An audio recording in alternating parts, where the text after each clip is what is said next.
Sept raisons pour lesquelles le projet de retrait de l'agrément au SINAFOC, au profit de l'ANFC, en qualité d'association représentant les joueurs à l'AG de la fédération est une manœuvre simplement liberticide, dictatoriale et déshumanisante à l'endroit des intérêts des joueurs selon Alain Denis Icoul de C'est Fou. Avant d'aller plus loin, nous vous invitons à mettre une pause à cette vidéo, à cliquer sur le pouce bleu, vous abonner et activer la cloche de notification pour ne rien rater de nos prochaines vidéos.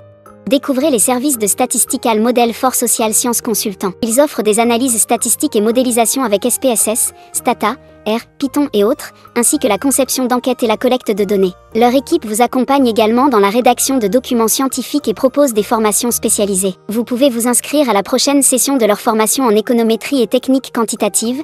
Contactez-les aux adresses affichées ou cliquez sur le lien en description. Ne manquez pas cette opportunité. Alain Denis Icoul de C'est Fou dénonce vivement le projet de retrait de l'agrément au Syndicat national des footballeurs camerounais, SINAFOC, au profit de l'Association nationale des footballeurs camerounais, ANFC, en tant que représentant des joueurs lors des assemblées générales de la Fédération camerounaise de football, FECAFOO. Selon lui, ce transfert d'agrément est bien plus qu'une simple réorganisation, il s'agit d'une atteinte grave à la liberté d'association, une manœuvre dictée par des intentions liberticides, dictatoriales et déshumanisantes, visant à réduire les droits des joueurs. Icoul met en avant cette raison qui illustre comment ce projet affaiblit les défenseurs des droits des footballeurs camerounais, menace leur représentation indépendante, et reflète une volonté inquiétante de la FECAFOO de monopoliser tous les leviers de contrôle dans le football camerounais. 1. Une association ne saurait mieux défendre les intérêts des joueurs mieux qu'un syndicat. 2. Le président de la NFC est un salarié de la FECAFOO, et donc sera assujetti à la volonté de son patron, et ne pourra défendre les intérêts des joueurs. 3. La FECAFOO veut exercer dans un environnement où aucune objection contradictoire ne doit prospérer. 4. Le président de la fédération a participé à la création de la NFP. Cette association ne saurait de ce fait être indépendante. 5.